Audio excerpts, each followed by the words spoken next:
Hey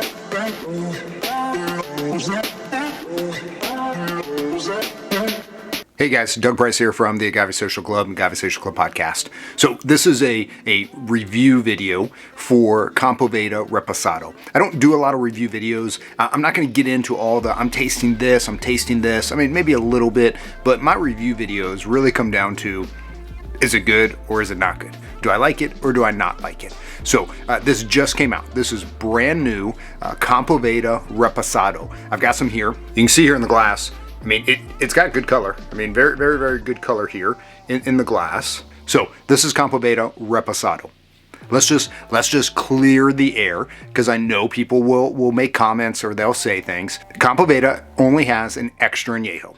It is made at NAM 1477, which generally runs sweeter. Compoveda is a sweeter tasting extra añejo. The Compoveda extra añejo is a total of 6 years. They're melding the wine lovers and the whiskey lovers together for this extra añejo. 6 years, a long time. Very, very ripe agaves. This is made, like I said, 1477. They're known for being sweeter. Does it have additives? It has additives. I'm not gonna act like it doesn't have additives. It's sweeter. It has additives. Do I think it's good? Yeah, I think it's pretty good. You know, I don't drink diffuser-made tequila. I won't have diffuser-made brands on my show. I've actually had to turn diffuser-made brands down as they've wanted to be featured on the show. I'm not about diffuser-made tequila. I lean more traditional. I love traditionally made tequilas, but from time to time, I like a sweeter tequila. Have I had XAs and different tequilas that I know have some form of a sweetener added to it and it's too much? Yes. I've had some that's medicinal, it's too much. Compoveda XA, I like it. I can drink it. People love it. And you know what? I'm okay with that because I want to introduce them into the world of tequila. And so if I can get them on that, then I can bring them in and say, now let's try this. Now let's try this. Oh, you like this? Oh, let me introduce you to Fortaleza. Let me introduce you to an XA from El Pendillo. And they generally go, wow, that's also amazing. So again, I know people are gonna, the additive police are gonna come out for this video. I'm okay with that. This is a brand new bottle. I wanna just tell you my thoughts on it. Do I think that there's a place at the table where both can exist? Yeah, again, do I lean more traditional? I do, gotta put that disclaimer out there, but every now and then I don't mind a sweeter profile here. I think it's kind of funny when people are, so anti-additives and then they run out and they're eating fast food. I mean, so to me, it's a little weird. So Compoveda XA, is it sweeter? It is sweeter. Am I okay with it? Yeah, I'm okay with it. They do make a lot of tequila on the sweet side. I know that they take a lot of heat for it. But they recently came out with this, a Matatena, and I'm saying this is really traditional. I mean, this is Tahona. I don't think there's anything going on here. So those guys, they do know how to make traditional tequila. They just choose not to for whatever reason. I know they sell a ton of tequila with their brands. Now, I digress. This is not about Compoveda Extra Añejo. This is about Compoveda Reposado. And here's what's interesting. This is not made at 1477.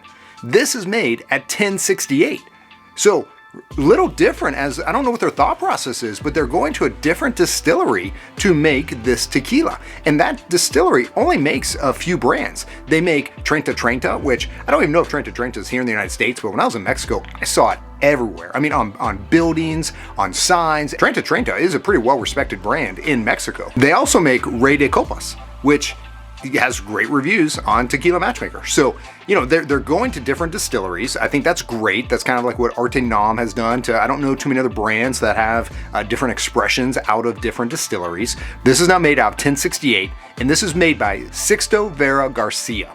Don't know much about him, but he's making tequila, and this is their Reposado. So what's going on with the Reposado? We see here, it's got some good color here. They're doing 8 months in American oak barrels. That already is a strong Reposado. And then they're doing 3 months in Stag's Leap Cabernet barrels. Don't know much about Stag's Leap barrels, but I hear they're pretty awesome. So we're still getting that wine influence, we're still getting that American oak influence, and we've got a total of 11 months in these barrels combined for this Reposado. That's a pretty strong Reposado. So what does it taste like? It tastes like a really good Reposado. I mean, it's got a really great mouthfeel. I thought it was going to be pretty sweet. I thought it was going to be heavier on that sweetness. I mean, there's a little bit of it. You know, are they doing anything here? Probably. I mean, that's their line? Probably. But I don't know. It has a really good mouthfeel. It's very easy to drink. It's not hot. I get the agave. It's not super sweet. So, I mean, I think a lot of people are going to be surprised by this. Now, it comes in at $95 a bottle. That's a lot. People are going to always play the comparison game. For that money, I could get this or I could get that. I get it. I play that same game. But we got to know who they're going for. They have $175 extra añejo.